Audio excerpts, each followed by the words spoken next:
A ver, la música árabe, son un montón de países que conviven en Medio Oriente. Nosotros le decimos música árabe, pero más de 20 países son los que tienen su música, su tipo de música, su instrumentación.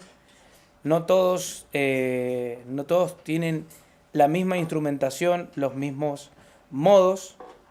Y cuando nosotros decidimos armar la orquesta acá en Mendoza, algunos de los primeros integrantes que ya no están eh, son descendientes también de libaneses y sirios. En el caso mío, yo toqué música árabe desde chico, escuché música árabe en mi familia. Eh, entonces siempre estuvo como la identidad del inmigrante, de la tradición libanesa árabe en la familia. Y con el tiempo fui aprendiendo, sigo aprendiendo un montón, y encontrándome con los chicos que evidentemente se sienten identificados no solamente con esto de tocar música árabe, sino que culturalmente se han involucrado, y la verdad es que lo hacemos porque nos encanta. Eh, nos está yendo bastante bien porque creo que hasta aquí los resultados son, y los esfuerzos y los procesos son muy interesantes. Y ellos también están aprendiendo muchísimo de la cultura. Es una cultura universal muy rica que hay que respetarla, conocerla. Las primeras canciones que llegaron aquí llegaron de la mano de los inmigrantes sirio-libaneses, que precisamente no se venían de allá a un hotel acá a vacacionar, se venían por la guerra. Y lo que pasó en mi familia es que mis abuelos en la noche, cuando terminaban de trabajar, se juntaban con sus hermanos a cantar y recrear algunas de las melodías simplemente que cantaban ellos allá para no sentir tan lejos su tierra. Entonces de ahí prendió. Y la fórmula después fue mantener en el hogar las tradiciones, o sea, las tradiciones culturales, culinarias y las tradiciones musicales. Bueno, después yo también me encargué de ir sumando a los muchachos, de ir aprendiendo todos juntos, y así se fue generando y se genera el proyecto Aldiap, cada vez un poquito más arrimado a lo que queremos, ¿no? Que es llegar a todo el público árabe. Nosotros tocamos, no nos olvidamos que somos argentinos haciendo música árabe, que eso también es importante. Por ahí nosotros no somos árabes, pues si yo quiero una orquesta árabe traigo una orquesta de allá. La dificultad precisamente del desafío es, siendo argentinos, tocar esta música con estos instrumentos que son no fáciles de conseguir, difíciles de aprender, y más allá del idioma y lo musical, que es exquisito, muy complejo. Y bueno, muy felices de poder continuar un poco con las tradiciones. A nosotros nos pasa, a los descendientes de paisanos, que cada vez que tocamos, está por ahí en nuestro primer disco, hay una dedicatoria. Todas aquellas personas que ya no están, que uno las tiene en el recuerdo de grandes fiestas, y que cuando uno toca es impresionante que aparecen. Nos pasa a todos los Aldiab. Y hay muchos de los chicos que no son descendientes de árabes, pero nos pasa. Nos pasa también de tocar en un teatro que viene una persona, un hombre, una mujer que no tiene nada que ver con la cultura, que simplemente fue a ver a su niña o a su hijo bailar, y que nos viene a recibir en el lobby del teatro a decirnos que está emocionado, que se ha emocionado con la música, y no entendió ni el idioma, no entiende nada, pero el tipo se emocionó.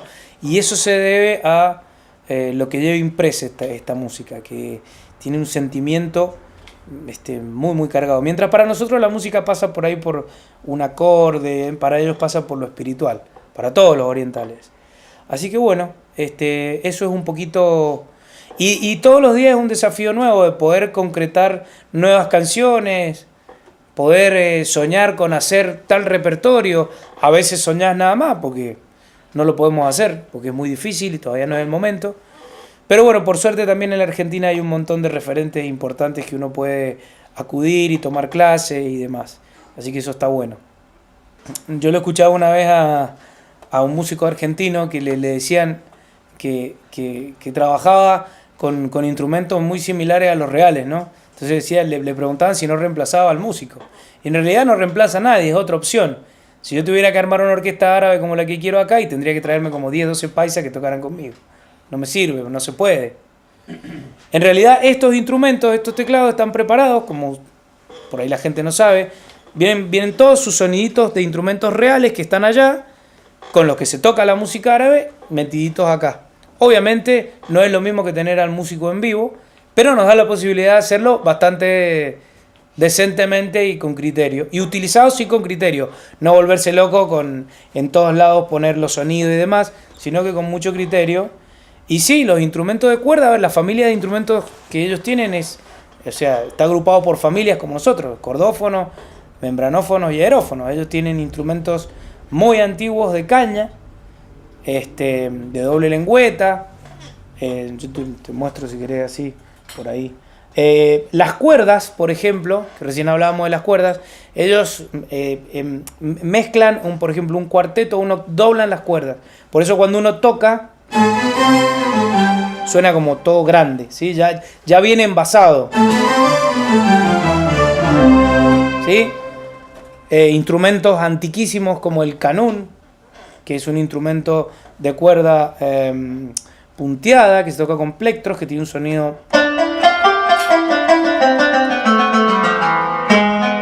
¿no? El famoso ud, que es el instrumento de cuerda árabe, famoso porque digo, primeros instrumentos de cuerda, que es el que, ¿no? Muy místico. Y nos pasa que cuando la gente escucha por ahí estos instrumentos, por ahí en alguna clase nuestra y demás que vamos a dar, la gente queda como, se transporta.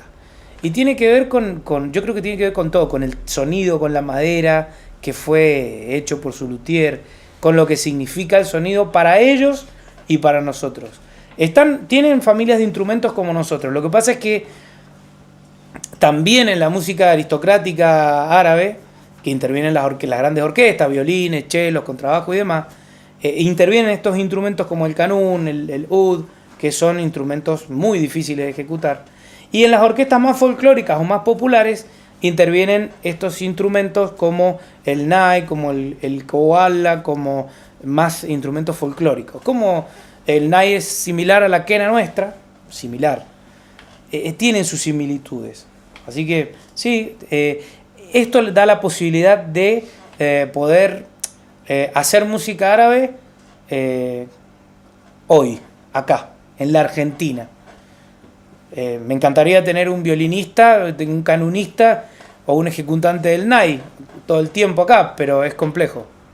Por ahí la cuestión musical es muy compleja. Cada vez que yo a ver, con respecto a las composiciones por ahí mías que voy teniendo, tienen que ver con primeros pasitos de música que sale. Yo desde muy chiquitito escucho música árabe en mi casa. Mi padre era un gran oyente de música árabe, mi madre profesora de piano. Mis tíos han cantado toda la vida música árabe, entonces como que está impreso ya. No hizo falta ponerse a buscar demasiado. De hecho, también tengo una formación musical occidental, soy bajista. Pero esto es como que tiene un sello. Por ahí te preguntan, ¿cómo así que te salga o para cantar? Es que no lo puedo explicar, como muchos no pueden explicar algo que tiene que ver con el jazz o cómo haces para hacer esto, y no sé, está impreso. Yo creo que tiene que ver con el estímulo desde pequeño y la escucha permanente en domingos en la familia, que se quedaba cantando un tío o muchos cassettes siempre en el coche de papá. Todo eso va, y quieras o no, las melodías se van grabando en ese oído armónico, se van quedando, y después simplemente es embellecer eso que está. Digo, pues si yo hubiera con algunas de las canciones que tengo nada más, no estaríamos tocando. Se fue estudiando el instrumento, se fue aprendiendo el idioma, se fue estudiando cada canción. Por ahí hay canciones que no las puedo cantar porque son extremadamente difíciles. Y por algo no se cantan, tampoco me pongo mal. Pero sí los pasos que vamos dando, gente que está alrededor nuestro, gente que nos viene a escuchar, que son nativos de allá, nos dan su aceptación. Obviamente hay cosas que corregir, siempre digo, porque somos argentinos haciendo música árabe. Recién cuando yo te decía el tema de de que por ahí nosotros vamos a tocar a una muestra de una academia X y salimos y hay un hombre que fue a ver a su sobrina que en realidad no tenía demasiadas ganas de ir y lo llevó la esposa, y cuando sale de la actuación nos espera a nosotros para saludarnos y decirnos que se emocionó. Y eso hay gente que, bueno, muchas gracias, hasta luego. Yo personalmente hago un análisis de eso. Y ese análisis tiene que ver con que a esa persona se le toca una fibra que está impresa en el código genético de él, o sea, está adentro de esa persona. No importa si no entendió el idioma, lo que importa es que a él le movilizó algo de su infancia. Nos pasó hace no tanto tiempo, una persona en la esquina de mi casa nos dice, había una señora que hacía niños envueltos, y yo me había olvidado de eso. Me acordé en la actuación de ustedes de eso, que ella siempre me convidaba a un par para comer y me emocioné, me largué a llorar, me acordé de mi infancia. Tiene que ver con los olores, con los aromas, con las vivencias. Y la llegada grande, yo creo que tiene que ver de la diferencia de la música española, tiene que ver con las corrientes migratorias.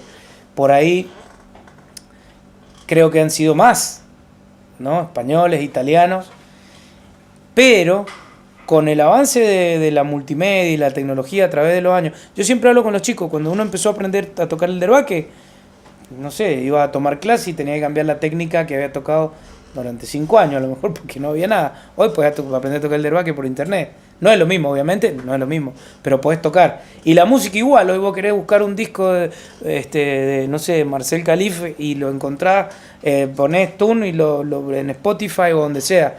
Y eso también es una apertura grandísima adentro de la música árabe, poder indagar en distintos géneros. También nos llama la atención que todos, por ejemplo, alumnos míos, todo el mundo quiere tocar el derbaque, ¿viste? Y está buenísimo que gente quiera tocar el laúd, o quiera tocar el daf, o quiera tocar el teclado, o quiera tocar, no sé, el canún. Pero llama la atención porque era el instrumento con el cual los paisanos se acompañaban, ¿viste? Era el derbaque. Entonces, también hacer una escuela de eso y decir, qué bueno que está que una chica o un chico quiera aprender a tocar alguna melodía en el teclado y se junte con un derbaquista, pues si no son orquestas de percusión, nada más. Yo particularmente en mi familia, los instrumentos de percusión han sido los movilizadores a las canciones. Sí había un laudista, de vez en cuando lo traían, el hermano de mi mamá, Oscar, tocaba muy bien el laúd y él acompañaba a los tíos, pero no había un canonista, no existía. Sí, a lo mejor en Buenos Aires, no lo sé, pero no, y las fiestas se seguían haciendo. Los paisanos siempre, sirios, libaneses y demás, siempre se han congregado mucho, siempre se han juntado mucho a celebrar las tradiciones. Lo que pasa es que sucede eso, para nosotros lo occidental en la música pasa por un lugar y para ellos pasa por otro lugar. Vos vas a una fiesta, por ejemplo, en la cual se pone a tocar un tema árabe y una familia tradicional paisana, a los 20 minutos están todos llorando, están todos emocionados. Y por ahí es como relativo, van emocionándose todos y ninguno sabe demasiado por qué. Y eso no tiene explicación y está buenísimo que no tenga explicación porque es el sentir. Y se destaca muchísimo más que hay un montón de gente que no es descendiente de paisanos, de árabes, ni de españoles, y les gusta más y aman más la cultura que un paisano. Vos tenés comidas en quepeadas que se organizan, no sé, 70% son todos gringos que les encanta comer comida árabe y paisanos son menos. Hay toda una transmisión y es una transmisión que si no se sigue, si no se cultiva, muere, como todo, como las instituciones que han sido abandonadas, como los clubes de barrio y demás, es lo mismo. La diferencia es que a nosotros a mí y después de la mano a ellos nos mueve una pasión. Y eso no se cambia. Es como Franchella en El secreto de sus ojos, ¿viste? La pasión. Vos podés cambiar de todo, pero la pasión no la podés cambiar. Nosotros esto nos apasiona. Nos apasiona. Nos gusta ir a tocar afuera. Nos gusta tocar en una sala donde hay 6 personas, porque se vivencia de otra manera. Somos apasionados. Por eso es que nos congregamos. Ninguno vive de esto. Acabo de destacar que ninguno vive de esto exclusivamente. Y cada vez vamos incorporando un poquito más, porque también vamos haciendo música más contemporánea, ¿viste? Más del hoy, la música que se canta ya y se toca hoy. Porque si te quedás también en el pasado, Tenés que, entonces, bueno, trabajar con las máquinas, consecuencias, como trabaja cualquier artista occidental, poder armar, poder hacer un arreglo.